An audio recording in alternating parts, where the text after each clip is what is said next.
République au cours du Conseil des ministres mercredi. Le président de la République qui demande au gouvernement de veiller sur la qualité des programmes des radios et télévisions.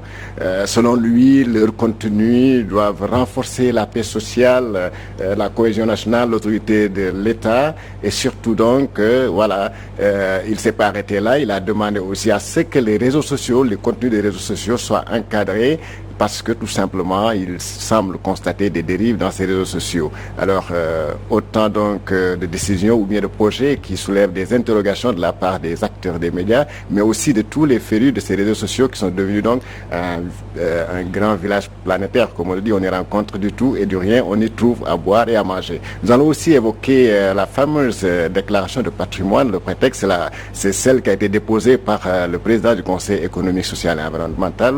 Vous avez compris donc qu'il s'agit de M. Idriss Seck, une déclaration aussi qui a fait, ou bien qui continue à faire couler beaucoup d'encre et de salive, parce que tout simplement, le président du Conseil économique social, en tout cas, est tributé d'une immense fortune, ce qui d'ailleurs inquiète beaucoup de Sénégalais qui croyaient, parce que d'aucuns avaient même affirmé que Idriss Seck avait rejoint Macky Sall parce qu'il était devenu fauché comme ara d'église. Alors pour disséquer tous ces thèmes, nous avons le plaisir de recevoir deux confrères.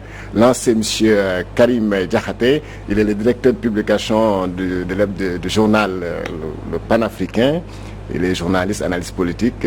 Karim Diakhaté, bonsoir. Bonsoir, Georges Nesta. Avec lui sur ce plateau, nous avons aussi le plaisir de recevoir M. Mamgour Ngom, un féru des réseaux sociaux. D'ailleurs, c'est pour cela qu'on l'invite ici.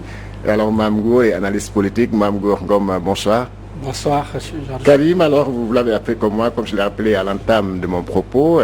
Vous avez appris les projets du chef de l'État sur le contenu des médias, notamment les télévisions, les radios, mais aussi l'encadrement des réseaux sociaux. Alors, est-ce que les réseaux sociaux dérangent-ils autant le gouvernement du Sénégal?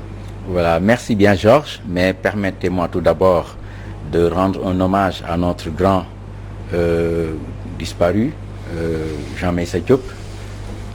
C'est donc des condoléances que j'adresse à toute la nation sénégalaise et en particulier à la rédaction de Walf et à toute la presse sénégalaise.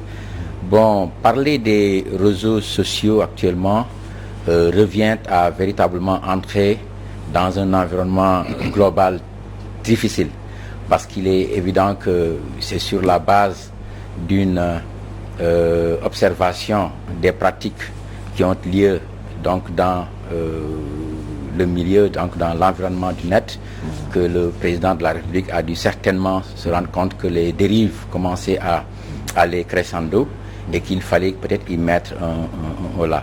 Bon, maintenant, il faut l'analyser aussi d'un autre point de vue, parce qu'en fait, parler des réseaux sociaux, c'est également entrer dans le cadre également professionnel. Est-ce qu'il s'agit de déterminer comment donc interférer, comment interagir donc dans ce milieu pour légiférer ou bien pour amener un certain nombre de décisions, de nouvelles décisions, ou s'il faut véritablement juste analyser par rapport au comportement déviant de certains. Parce qu'en réalité, de mon point de vue, je pense qu'il y a matière à réflexion, parce qu'il y a des professionnels qui sont dans leur milieu, qui s'activent véritablement pour en faire quelque chose de bénéfique pour la nation, mais il y a également des particuliers, monsieur tout le monde, qui a accès à l'internet et qui malheureusement également peut créer effectivement ces dérives préjudiciables. Donc je pense qu'il y a donc tout ce questionnement, toute cette problématique à analyser avant maintenant d'aller au fond maintenant des pratiques qui vont être mises en place pour éventuellement amener une nouvelle législation à la matière. Alors, Mamgour Ngom, vous vous attendiez à un tel projet ou bien à une telle indignation des autorités? Merci Georges. Permettez-moi, comme l'a fait Diakhaté, de rendre un vibrant hommage à Jean Meïssa Diop et de présenter à nouveau mes condoléances au groupe Walfadjri et à toute la presse sénégalaise. Il était un homme très chaleureux qui avait des relations particulières avec chacun d'entre nous. Bon, il avait des relations particulières avec moi. Donc, paix à son âme. Pour revenir à votre question, les réseaux sociaux, quand le président de la République a parlé des réseaux sociaux, et je pense que ce n'est pas la première fois qu'il parle de ces réseaux sociaux. Rappelons-nous, il avait même, avec sa boutade, parlé de oisifs errants, des gens qui ne comprennent pas grand-chose, qui passent tout leur temps à discutailler sur les réseaux sociaux. Je pense que c'est une, je ne dirais pas, c'est une méconnaissance, mais peut-être une petite méprise de l'environnement des réseaux sociaux, de l'environnement médiatique en général. Parce que les réseaux sociaux, c'est en quelque sorte le monde virtuel, c'est une prolongation du monde réel. Il y a tout le monde, il y a du bon, il y a du mauvais bon, il y a des gens qui sont là-bas pour des destins inavoués. Il y a d'autres qui sont là-bas pour faire le travail correctement. Parce qu'on dit qu'il y a une interconnexion. Même la presse écrite, la presse classique a des prolongations au niveau des réseaux sociaux. Donc, parler aujourd'hui de surveillance, des régulations et d'encadrement des réseaux sociaux, ça revient à poser le problème de la liberté d'expression et puis la régulation en général. Je pense qu'on ne doit pas s'arrêter au niveau des réseaux sociaux, mais on doit réguler tout en général. Même au niveau de la presse classique, au niveau de l'audiovisuel, il y a un manque de régulation parce qu'il y a des dérives. Donc il faut quelque chose de global. Et je pense que pour parler des réseaux sociaux, il faut surtout de la responsabilité, de la sensibilisation parce que les gens ont besoin de sensibilisation. Il faut sensibiliser les gens, il faut que les gens soient responsables, il faut aussi le faire avec beaucoup de pédagogie, mais pas peut-être avec de la force ou bien essayer de réguler les réseaux sociaux avec des mesures coercitives, ce qui est d'ailleurs voué à l'échec. Parce que nous sommes en démocratie, et la démocratie, comme le dit Woody Allen, c'est cause toujours. Les gens ont envie de causer, ils causent, peut-être certains le font de manière maladroite, d'autres utilisent des méthodes qui ne sont pas du tout cathodiques, mais l'essentiel c'est qu'il faut que les gens causent. Il faut un État qui est capable de réguler les réseaux sociaux. Et puis comment les réguler? Bon, Facebook, comment réguler Facebook? Comment réguler Twitter? Facebook n'appartient pas au président de la République, n'appartient pas au Sénégal. Vous avez vu avec le compte de Donald Trump qui a été signalé et supprimé par Twitter. Donc ce n'est pas parce qu'on veut réguler les réseaux sociaux qu'on le fait. Ce n'est pas aussi facile. Donc il y a une question de pédagogie, de sensibilisation et surtout de responsabilité. Surtout M. Karim Diakhaté, dans les réseaux sociaux, on ne trouve pas que on y trouve des semi-analphabètes qui ne savent juste que lire leur nom et peut-être poster quelque chose, mais on y trouve aussi les hommes politiques, en fait, c'est tout le monde, donc là il sera un peu difficile. Est-ce que ce n'est pas une mission impossible selon vous? Absolument. En fait, l'Internet, pour parler de manière plus générale, les réseaux sociaux, bon, ce n'est pas ce que les latins appelleraient une terra nullius, une terre inhabitée, mais ce n'est pas également une zone de non-droit. Il y a des règles, mais en fait, justement, tout le monde n'applique pas les mêmes règles. Il y a des professionnels qui sont donc qui se meuvent un peu dans cet environnement de travail pour véritablement sortir de très bonnes choses, mais il y a également des personnes indélicates qui sont du matin au soir sur les réseaux sociaux, bon, animés peut-être de mauvaises intentions. Mais de toute façon, il sera très difficile de réguler, comme l'a dit Mamgour tout à l'heure. J'aime bien le terme d'encadrement. Essayer d'encadrer au besoin, essayer de voir, légiférer pour voir éventuellement certains manquements. Mais je pense qu'on a un arsenal juridique qui convient. Il y a toutes les dispositions aussi bien du code pénal, il y a des structures comme le CNRA, la commission pour les données personnelles. Donc autant de structures qui peuvent aller dans le sens d'organiser, dans le sens en fait de réguler, si on veut, entre guillemets, certains mouvements. Mais on ne peut pas effectivement interagir sur les actions de tel ou tel autre. Parce qu'en fait, c'est la problématique même de la liberté d'expression qui se pose. Parce qu'en réalité, je pense que les gens ont effectivement le droit de pouvoir s'exprimer autant que faire se peut, en tout cas dans cet environnement-là. Maintenant, le gouvernement doit trouver peut-être les outils nécessaires qui vont accompagner donc l'arsenal juridique dont on parle pour davantage éduquer donc les gens. Je reviens Mamgour sur effectivement le concept de sensibilisation pour que les gens puissent comprendre les motivations qui doivent être en tout cas derrière certaines actions. De toute façon, l'arsenal juridique qui existe est de mon point de vue assez consistant pour véritablement nous éviter certains errements. Alors hier, Mamgo, l'association des usagers des technologies de l'information et des communications a sorti même un communiqué pour alerter sur une réelle menace des libertés au Sénégal avec donc ce projet d'encadrement et de gestion des réseaux sociaux. Est-ce que vous pensez la même chose? Je pense qu'ils ont bien des raisons de s'alarmer, parce que on se rend compte qu'il y a des combats d'arrière-garde au Sénégal, quoi. Le fait de dire qu'il faut surveiller les réseaux sociaux, je pense que ça ne vaut pas la peine. Parce qu'il y a des lois qui existantes. Il y a, comme l'a dit Karim, il y a une configuration juridique qui est bien déterminée.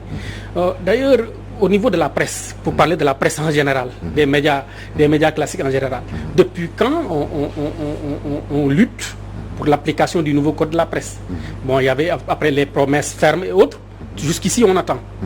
Donc, il faut appliquer les lois. Appliquer les lois, ce n'est pas surveiller, ce n'est pas venir pour dire que être derrière chaque Sénégalais pour lui demander de faire ce que tu désires qu'on fasse. Moi, c'est appliquer la loi, c'est si quelqu'un agit de manière irresponsable, la loi prévoit quelque chose pour ça. Contre ce délit. Je pense que ça, c'est mieux que de vouloir aujourd'hui, quand on sent qu'il y a beaucoup de soucis, qu'il y a des difficultés, peut-être il y a une crise. Aujourd'hui, c'est une société anxiogène, il y a beaucoup de problèmes. On en rajoute. On rajoute à la tension en voulant surveiller des choses qu'on ne peut même pas surveiller. Il faut respecter la loi. Je pense que c'est aussi facile, simple que ça. Il faut essayer de respecter les lois. Il y a des lois déjà existantes. J'ajoute déjà que, je précise déjà qu'il y a des Sénégalais qui ont été interpellés par la police pour avoir posté une vidéo ou bien pour avoir tout simplement, en tout cas, tenu des propos indécents sur tel ou tel autre citoyen sénégalais et même peut-être sur une autorité et qui sont aujourd'hui même, qui ont été même poursuivis, arrêtés et poursuivis. Oui, c'est ça. Bon, même si on sent que souvent il y a une certaine exagération. Bon, on ne peut pas enregistrer quelqu'un à son insu, quelqu'un qui s'est prononcé sur WhatsApp, on sort les audios, les enregistrements sur la place publique et aller le poursuivre. Je pense que ça, c'est un peu injuste. Parce que, bon, ça, c'est la violation de la vie privée de quelqu'un. Parce que nous tous, nous avons une vie privée, nous faisons des choses peut-être pas du tout catholiques, mais on le fait en toute responsabilité en tant qu'adulte. Mais si les gens sortent des vidéos ou bien mettent en ligne des vidéos, on doit poursuivre ceux qui ont mis en ligne ces vidéos. Bon, aujourd'hui, je me rends compte que souvent, il y a la presse, une certaine presse, des journaux en ligne et autres, qui sortent des vidéos, peut-être des vidéos qui sont volées, mais au lieu que ces journalistes en ligne, ces journaux en ligne, ou bien peut-être les gens qui détiennent des comptes Facebook ou ailleurs, ne sont pas poursuivis, mais ce sont les personnes qui ont fait cette vidéo de manière vraiment en privé qui sont poursuivis. Je pense que ça, il faut qu'on revienne sur ça. Récemment, avec l'affaire Boubacar Seye, on s'est rendu compte qu'on l'a poursuivi pour diffusion de fausses nouvelles. Alors qu'on n'a pas du tout poursuivi le diffuseur. Parce que bon, pour qu'on parle de diffusion de fausses nouvelles, il faut un diffuseur. Forcément. Je pense que c'est ce qu'on sait, il faut qu'un diffuseur. Mais on a dit diffusion de fausses nouvelles, mais jusqu'ici, il y a même certains qui se sont précipités pour dire que voilà les propos qui ont valu à Boubacar Seye son incarcération. Alors qu'ils ne savent pas que normalement, si on applique la loi, c'est eux aussi, ils sont des fautifs. Boubacar Seye est peut-être complice. Donc il y a des combats d'arrière-garde, comme je l'ai dit, il y a une maldomine dans la manière de faire. Ce qui ne conduit pas à une transparence dans la gestion du pays. Alors, Diakhaté, si on en est arrivé là, est-ce que c'est pas aussi, c'est parce que quelque part, la presse classique, je veux parler des radios, télévisions et des journaux, la presse en ligne, alors recopie ou bien exploite certaines informations qui sont balancées, en tout cas dans un cadre, dans l'intention de nuire et qu'on retrouve le lendemain dans la presse classique. Et c'est pas ce qui a fait sortir, en tout cas, l'autorité de Ségon. Oui, malheureusement, en fait, la presse classique, comme tu dis, n'est pas exempte de reproches. Il est évident que quand même certains de nos confrères également s'adonnent à cette facilité qui consiste à reprendre systématiquement donc certainement des vidéos ou bien des images ou autres textes, sans pour autant voir un peu la qualité ou bien le niveau de nuisance de ces éléments-là. Mais de toute façon, je pense que la responsabilité incombe à tout le monde. La presse n'est pas dans un îlot, elle constitue donc un élément d'un ensemble. Il faudrait que, aussi bien au niveau des autorités que des acteurs de la presse d'une manière générale, puissent voir véritablement, et je pense que dans ce cadre-là, le CNRA, on a eu à le dire, comme les autres structures qui œuvrent dans ce sens-là, sont quand même assez outillées pour véritablement aller dans le sens de faire en sorte que donc ces relations entre donc les autorités, la presse d'une manière générale, et au niveau de la presse en interne, qu'on puisse voir ce qui cloche et y mettre en tout cas un arrêt.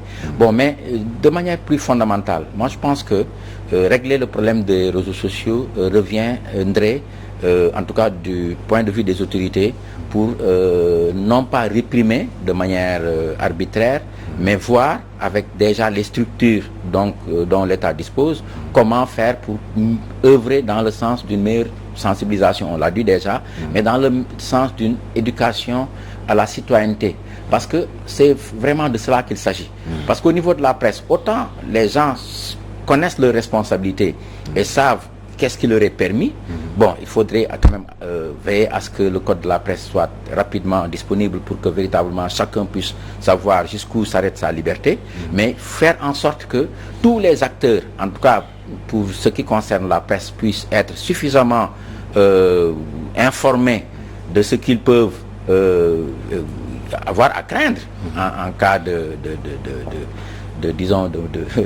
mauvaises actions, disons-le comme ça. Mais il est évident que la nuisance des réseaux sociaux va même au-delà de ce que la presse classique fait de plus naturel, parce qu'en fait la presse est obligée de faire son travail, d'amener des informations à la population, mais de l'autre côté également, elle n'est pas exempte de reproches dans la mesure où elle peut se tromper de bonne foi, mais également il y a une certaine presse, on l'a dit, qui peut utiliser certains artifices pour véritablement aller dans un sens qui ne doit pas être quand même le sien.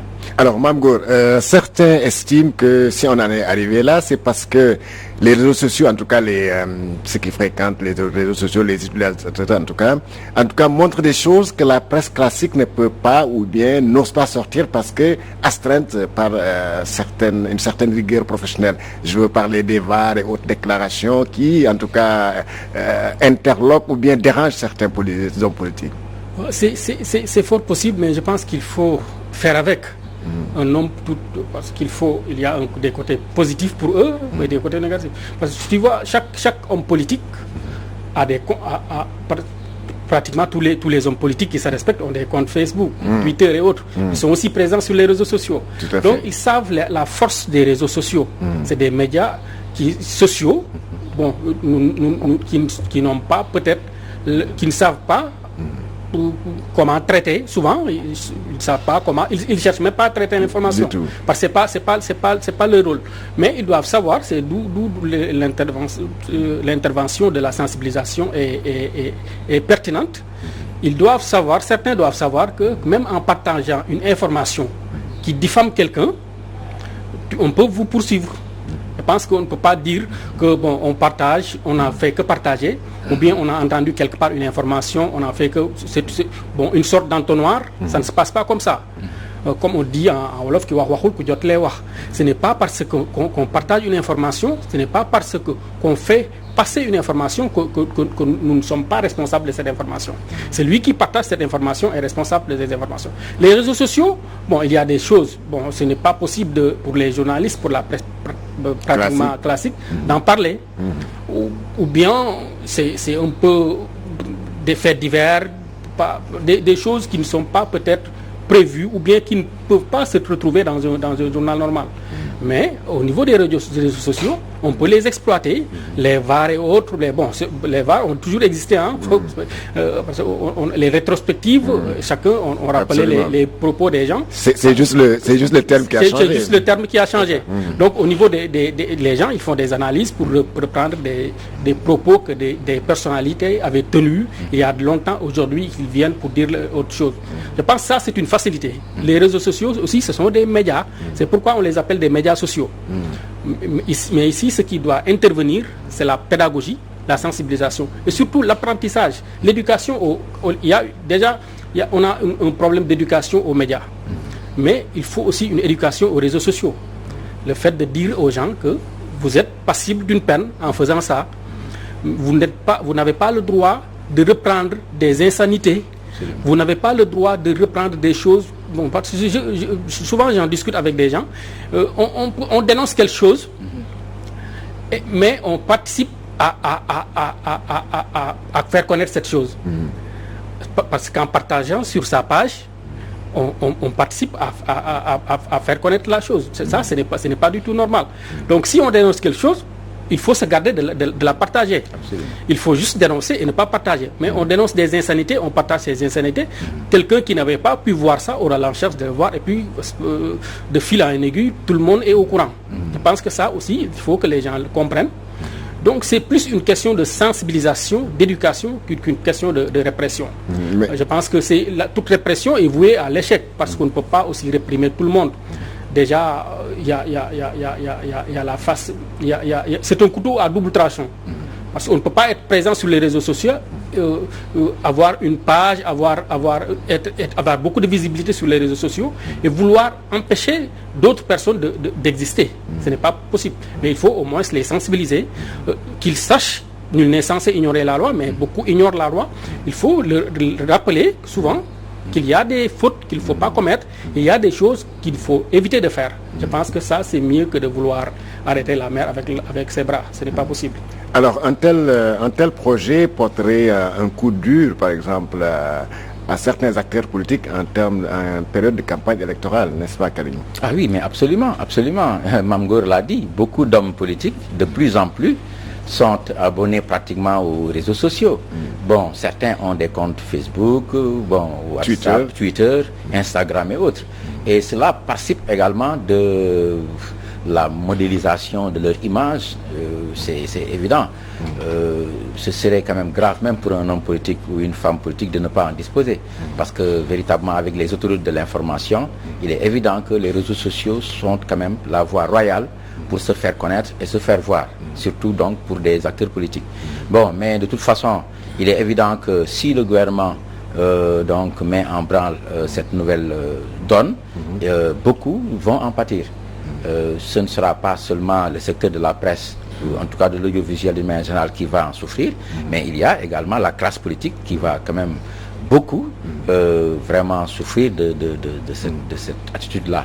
D'autant plus que les acteurs politiques, on l'a dit, doivent véritablement, pour exister, être vus, pouvoir donc dérouler leur stratégie et donner en fait leur programme à travers donc les réseaux sociaux.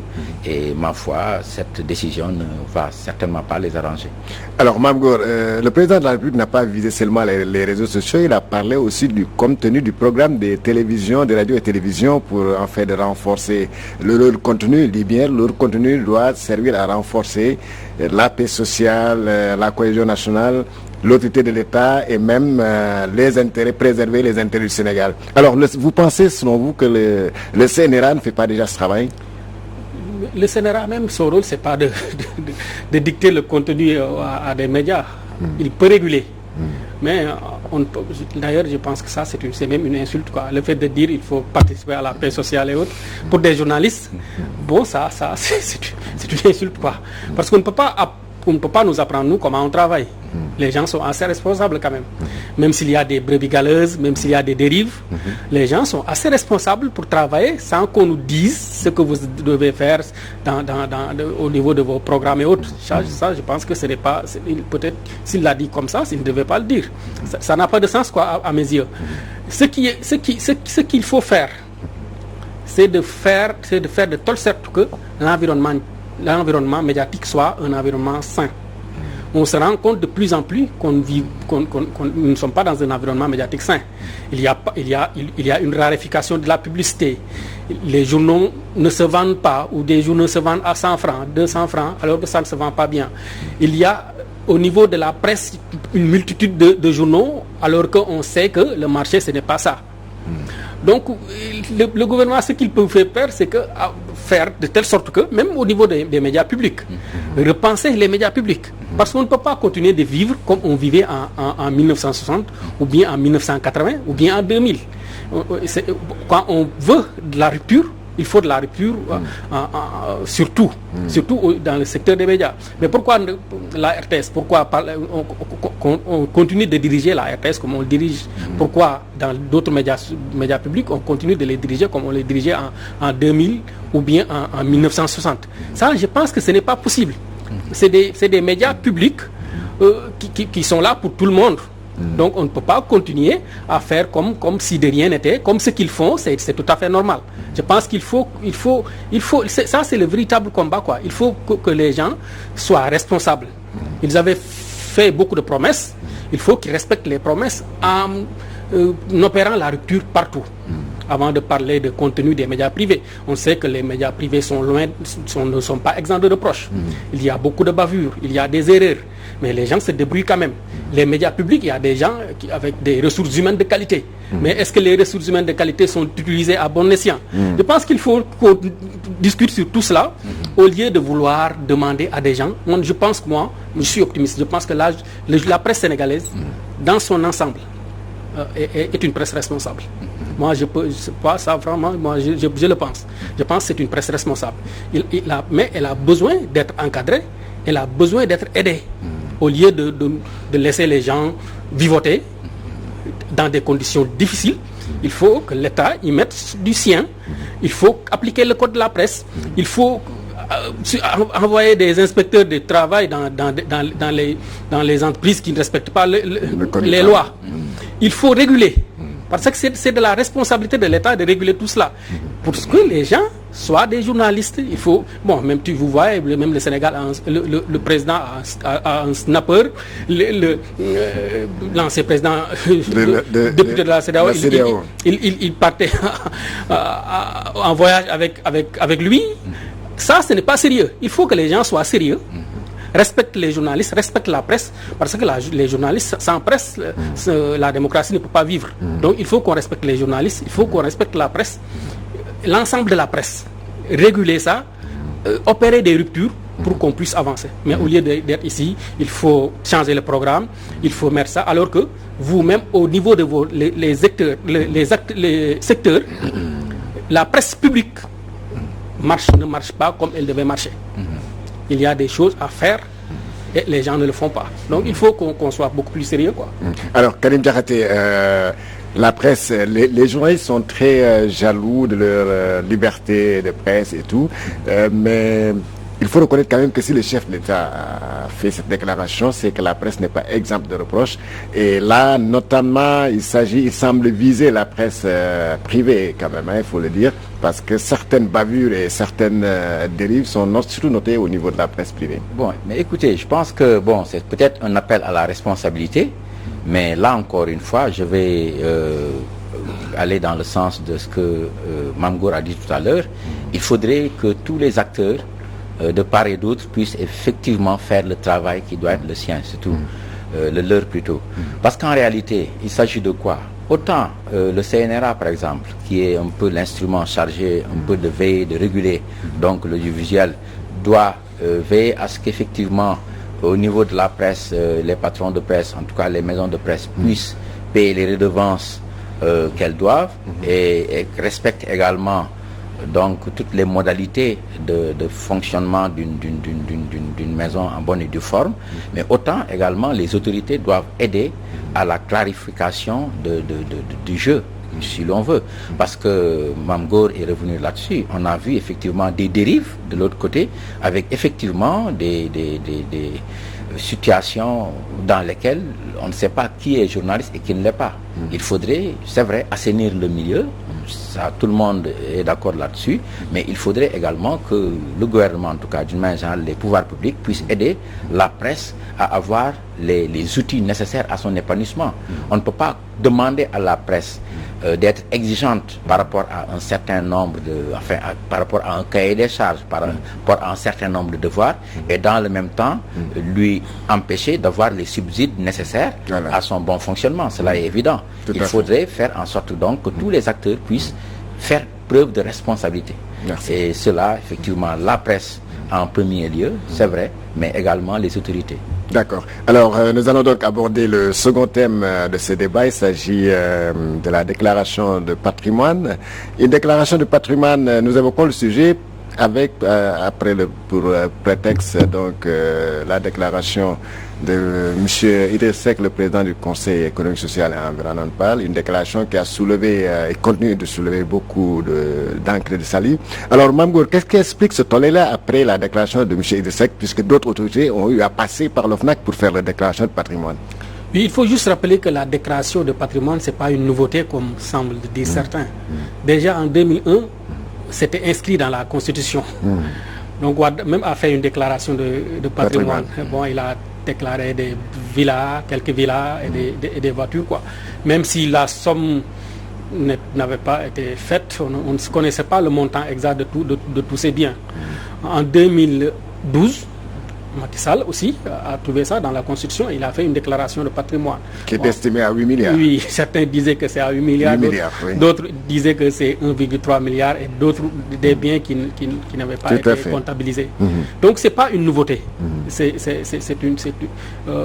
bien vrai qu'avec le président Macky Sall, il y a eu l'OFNAC entre-temps, qui pour le rappeler, l'OFNAC était faite pour les tenants du pouvoir actuel. Comme la CREI, c'était pour l'ancien régime. C'est lui lui-même qui l'avait dit. Donc ce n'est pas une nouveauté. Pour la déclaration de patrimoine de Idriss Seck, je pense que Idriss Seck même, en faisant cette déclaration, c'était une suite logique. Parce qu'il devait le faire, parce que au niveau de la loi de 2014, tout ce qui gère, en plus du président de la République, du président de l'Assemblée nationale, des membres du gouvernement, tout ce qui gère du président du CSE, tout ce qui gère un budget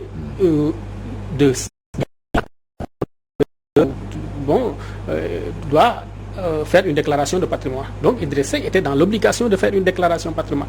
Mais après avoir fait une déclaration de patrimoine, il a aussi rendu public ça. C'est un acte de bonne gouvernance, mais aussi c'était un acte politique. En même temps, il voulait montrer que lui, il respecte la loi et puis il a fait sa déclaration de patrimoine. Si c'est lui qui l'a publié, c'est-à-dire qu'elle l'a effacé dans la tête de certains Sénégalais qui disaient peut-être qu'il était fauché pour justifier ça. Ils ont fait un communiqué pour dire qu'Idriss Seck a fait une déclaration de patrimoine. Oui. Ça, c'est tout le monde. Mais sans entrer dans les détails. Sans entrer dans les détails. Mais pour la publication, moi, j'ai une lecture un peu peut-être particulière. Confidentiel. Le journal qui a publié cette déclaration entre guillemets. Si on suit bien ce journal, depuis très longtemps, ils ont publier des choses qui ne sont pas du tout positives sur Idriss Seck depuis très longtemps. Depuis très longtemps. Et je disais à un ami qu'il faut que les gens de Rewmi ne soient pas naïfs pour dire que bon, ça, c'est la fuite entre guillemets, c'est l'œuvre de journalistes menteurs, quelque chose comme ça. Mais il faut aller au-delà de tout cela. C'est un acte politique. Le confidentiel a longtemps. Bon, moi je le lis franchement rarement, mais les rares fois que je découvre confidentiel, c'est pour attaquer Idriss Seck. Ils ont beaucoup fait contre Idriss Seck. À l'époque, moi j'ai suivi, mais ils ont sorti beaucoup de choses négatives sur Idriss Seck. Je ne dis pas si c'est vrai ou si c'est faux, mais ça c'est une logique. Est-ce que qu'est-ce qui motive ça? Idriss Seck avait des ennemis au niveau du pouvoir. Est-ce que ces ennemis se sont effacés parce qu'il s'entend bien avec Macky Sall? Je sais que peut-être ils se sont calmés, mais il reste des ennemis, Donc je pense qu'il faut chercher de ce côté. L'OFNAC aussi était dans son rôle. Le fait de dire que ils n'ont pas sorti, ils n'ont pas rendu public la déclaration, je pense ils sont dans le rôle. Ils parlent de leur agent assermenté. Ça aussi, ils sont dans le rôle. Mais un agent assermenté, je ne dis pas que c'est l'OFNAC qui a fait ça, parce que l'OFNAC n'a aucune raison de le faire. Mais un agent assermenté, c'est quelqu'un qui a juré devant un tribunal, comme les policiers, les gendarmes et autres. Mais si nous sommes des journalistes, on se rend compte que chaque jour, on exploite des procès-verbaux et ces procès-verbaux viennent d'agents assermentés. Je ne dis pas que ça vient de l'OFNAC, mais ça, ce n'est pas une justification qui peut tenir. Donc, c'est fort possible que quelqu'un sorte ça là-bas. Je ne dis pas que ils l'ont fait, mais c'est une possibilité. Tout à fait. Donc, il faut le voir ainsi. Donc, Idrissa Seck doit savoir qu'il y a des gens qui sont avec Macky Sall et qui ne voulaient pas qu'il soit avec Macky Sall. Qui ne lui veulent pas du bien tous les jours. C'est clair. Absolument. Alors, donc c'est un acte politique. Oui. Il avait fait un acte politique. D'autres peut-être ont voulu faire un acte politique. Je pense que chacun peut analyser ça comme il veut. Absolument. Alors, Karim, comme l'a dit Mame Gor tout à l'heure, la déclaration de patrimoine, c'est pas une nouveauté. Le président Macky Sall l'a fait en 2012 quand il est arrivé. Maître Wade l'avait fait quand il est arrivé au pouvoir aussi. Peut-être avec des fortunes plus ou moins variées, etc. Mais le problème actuellement, c'est à quoi sert véritablement la déclaration de patrimoine quand on sait que, parce que moi la question que je me pose, c'est est-ce que les membres de l'OFNAC peuvent avoir une traçabilité de ce que leur dit le déclarant, par exemple? Oui, mais justement, en fait, il faut le dire, effectivement, la loi donc portant déclaration du patrimoine, la loi 2014-17 du 12 avril 2014, promulguée en novembre 2014, effectivement, a bien défini les modalités de déclaration en fait de ce patrimoine-là, et sont assujettis un certain nombre de personnes. Mame Gor l'a rappelé, parmi lesquelles justement le président du Conseil économique, social et environnemental, le premier questeur de l'Assemblée nationale, le premier ministre, les ministres et autres, et les ordonnateurs de crédit, et par ailleurs. Et ceux qui ont donc, disons, des budgets des budgets qui atteignent ou dépassent 1 milliard. Mais bon, de toute façon, par rapport un peu à cette divulgation de cette déclaration, je ne sais pas si c'est une indélicatesse ou une forfaiture, mais dans tous les cas, c'est une déclaration qui est tout à fait normale. C'est d'ailleurs les lois qui le prescrivent. Il faut effectivement pour cette catégorie de personnes faire une déclaration.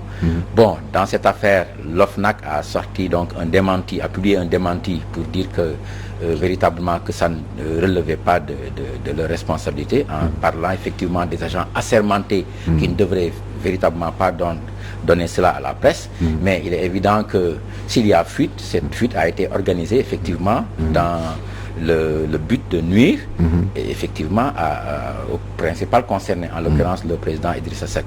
Mais bon, en tout état de cause, ce qui choque, en fait, les gens oublient très vite comment la presse a pu se servir de cela. Mais c'est surtout le montant, les montants plutôt annoncés et l'étalage en tout cas de tous ces biens qui font que très vite les gens ont oublié l'aspect donc forfaiture ou bien indélicatesse, comme on a eu à le dire, pour s'intéresser effectivement à tous ces biens, de la richesse, l'immensité donc de ces richesses qu'on affiche comme ça. Et cela est d'autant plus choquant qu'on est effectivement dans un environnement difficile, de précarité, où véritablement les gens tirent le diable par la queue, comme on dit, et cela vient à un moment véritablement, en tout cas inopportun, aussi bien pour le principal concerné, le président Idrissa Seck, et également pour le président de la République, dont il est actuellement un allié. Maintenant, certains vont peut-être penser que ce n'est pas une alliance de circonstances, comme certains ont eu à le penser, parce que certains avaient dit que Idrissa Seck était tellement ruiné qu'il qu'il était finalement obligé de... Bon, d'autres, justement, après la publication donc, du patrimoine, disent que, mais écoutez, beaucoup de ces biens sont hypothéqués. Par conséquent, la situation n'évolue pas.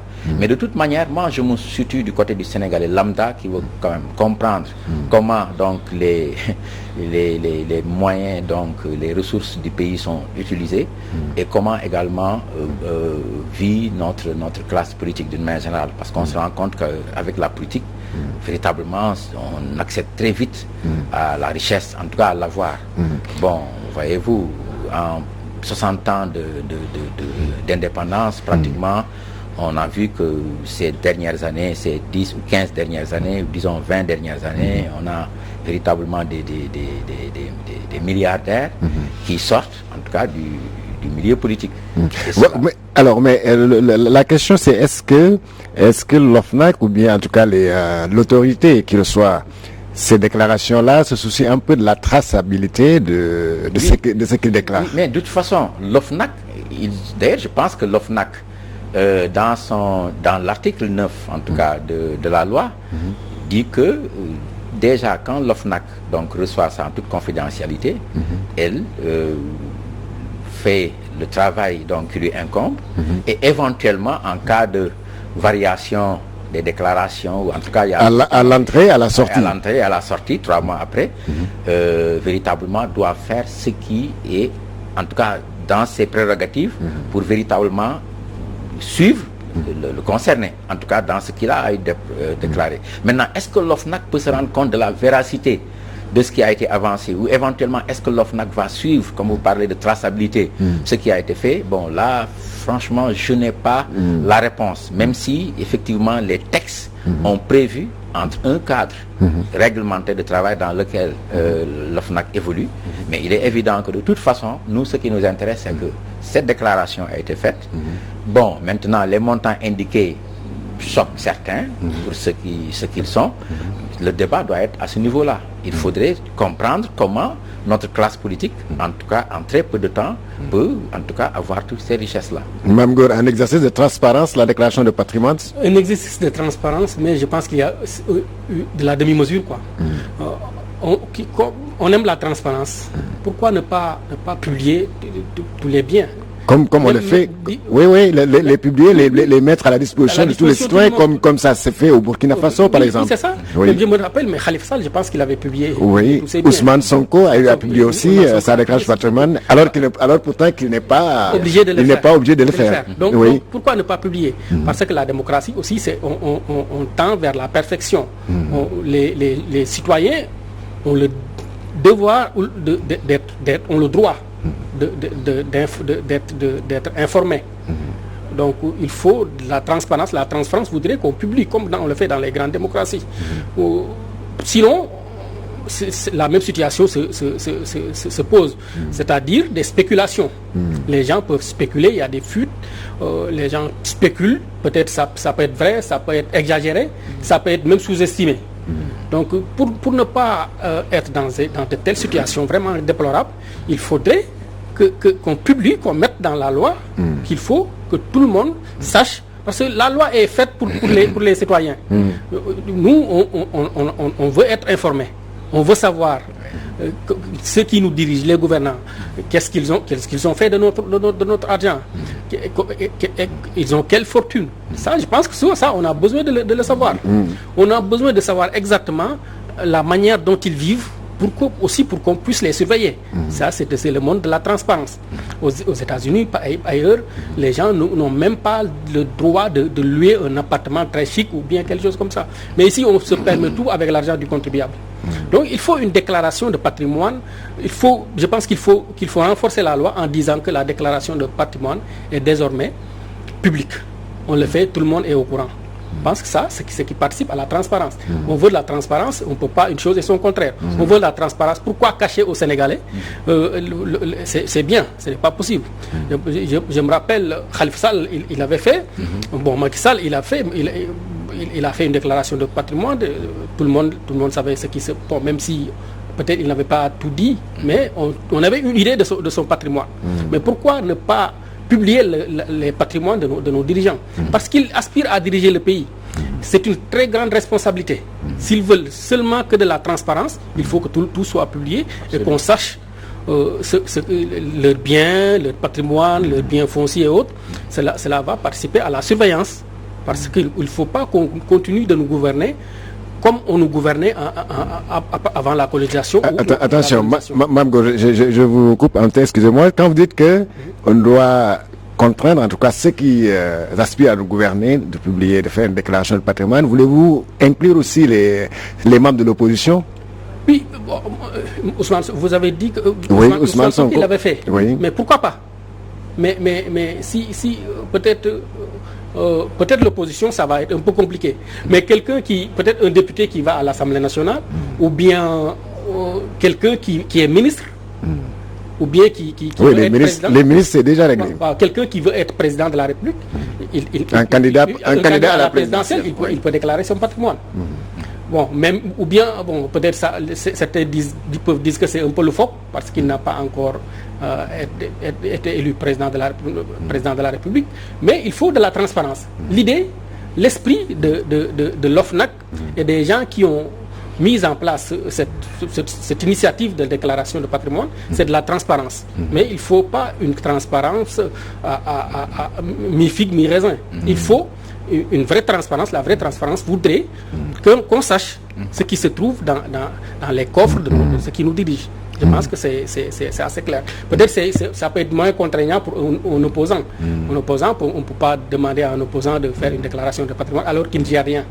Mais tous ceux qui gèrent des biens publics, on devait savoir ce qu'ils ont pour pouvoir contrôler après. Mais on se rend compte, même avec le président de la République, il a fait une déclaration de patrimoine en 2012, mais il n'a pas fait ça quand il est réélu en 2019. Donc, comment vérifier son patrimoine? Ça, c'est un peu compliqué. Alors, Karim, comme Mamgour l'a relevé tout à l'heure, est-ce qu'il n'y a pas une contradiction entre ce devoir, cet exercice de transparence, et en même temps, cette épée de Damoclès qui menace toute personne qui diffuserait ou bien qui publierait une déclaration de patrimoine?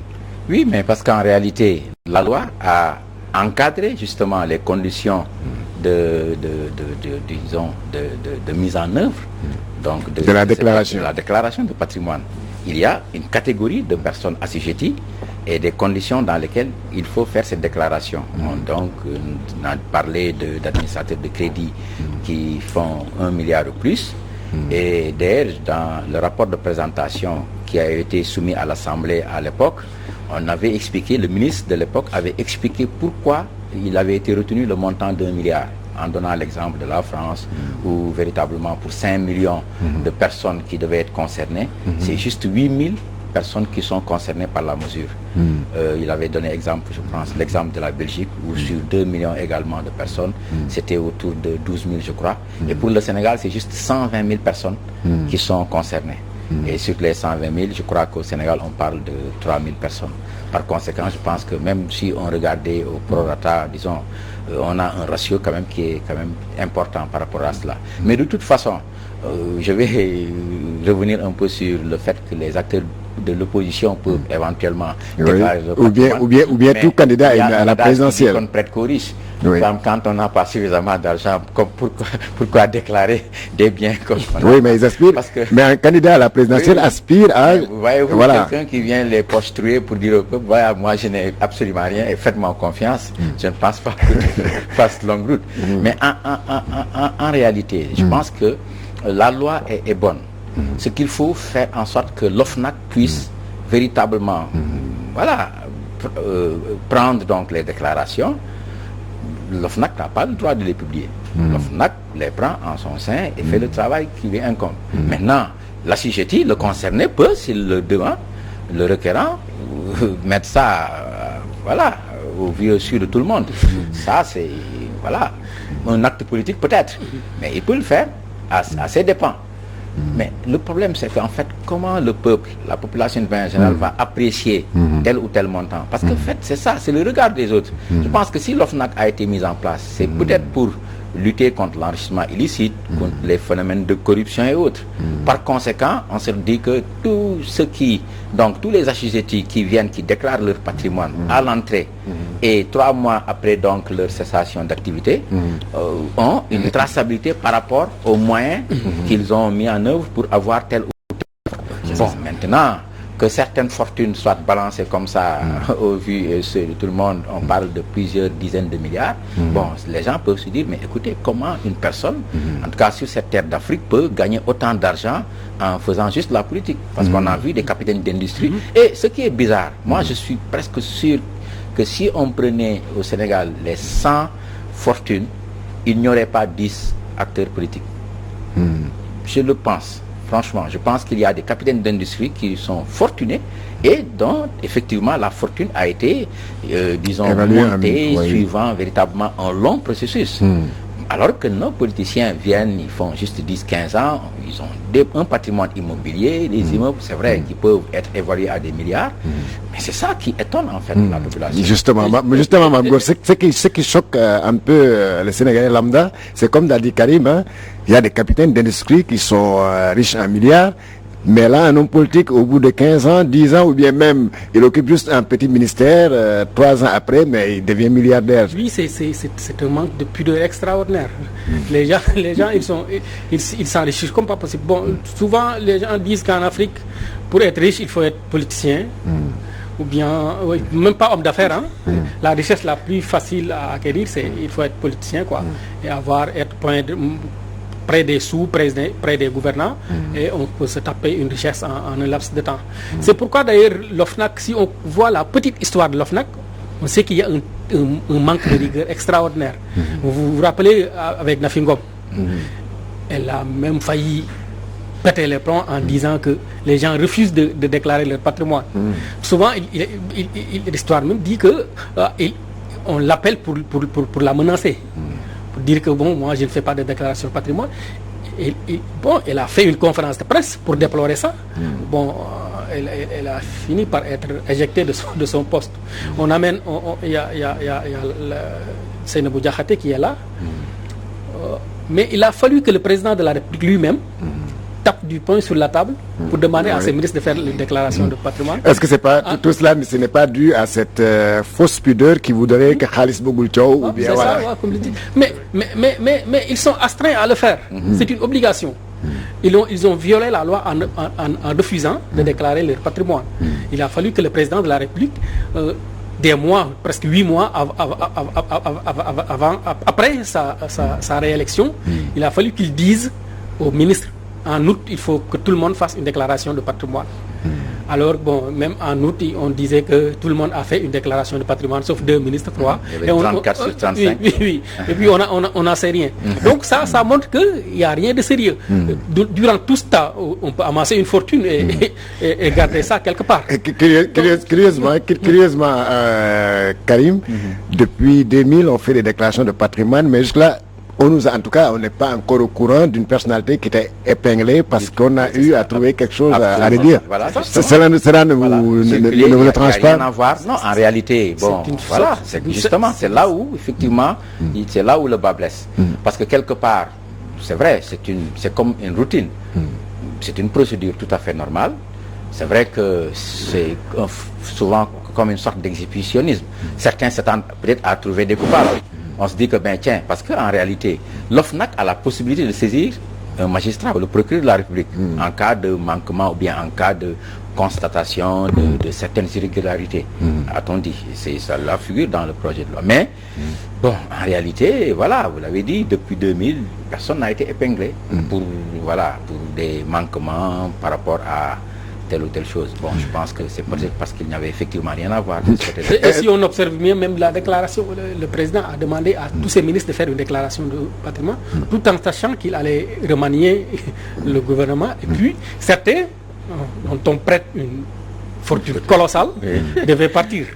Je pense que ce n'est pas un acte pour leur demander de se dévoiler et après, bon, pour mieux les surveiller. Tout ça, c'est possible. Je pense que ce n'est pas du tout sérieux. Il y a un manque de sérieux. S'il voulait que de la transparence, avant même de nommer quelqu'un, avant même la nomination officielle, le ministre peut faire une déclaration de patrimoine par son quotidien. C'est comme les enquêtes de moralité et autres. Avant de nommer un ministre, il faut une enquête de moralité.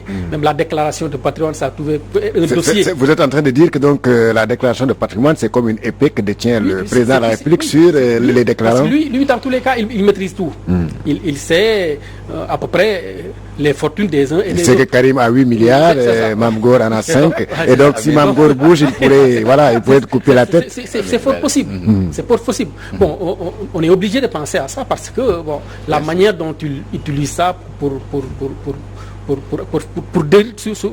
mettre certains au pas. Pour supposer dans le but de rendre les choses transparentes, alors que si on y regarde de près, ce n'est pas de la transparence. Parce que nous, on est au courant de rien. Jusqu'ici, on est au courant de rien du tout. Alors que la démocratie, c'est pour nous. C'est la démocratie, c'est le gouvernement du peuple. Donc nous, on devait être au courant de tout. De tout, y compris de la fortune, du patrimoine de ceux qui nous dirigent. Je pense que ça, c'est l'idéal. C'est l'idéal et ça doit être l'esprit du texte. Le peuple est le premier destinataire de ces déclarations de patrimoine. Donc c'est une arme que le président peut utiliser contre... Et puis, effectivement, c'est une sorte d'épée de Damoclès, effectivement, parce que là, véritablement, il sait véritablement ce que détient tel ou tel ministre. Bon, mais de toute façon, c'est un exercice tout à fait normal dans une démocratie. Il faut faire en sorte que le peuple soit informé à temps réel des moyens financiers des uns et des autres. Voilà, merci. C'était un plaisir de débattre de ces deux thèmes-là, la déclaration de patrimoine ainsi que donc l'encadrement des réseaux sociaux. Nous avions donc le plaisir de recevoir sur ce plateau deux journalistes. C'est M. Karim Diakhaté. Je rappelle qu'il est le directeur de publication du magazine Le Panafricain. Il est analyste politique. Merci à vous, Karim Diakhaté. Merci aussi à vous, Mam Gorongom, journaliste, analyste politique. Merci aux techniciens, Salou Bey. Merci aussi de l'autre côté de la baie vitrée. Nous vous donnons rendez-vous prochainement pour un autre numéro d'Actu en 7. Excellente soirée, excellent week-end avec les programmes 12 TV.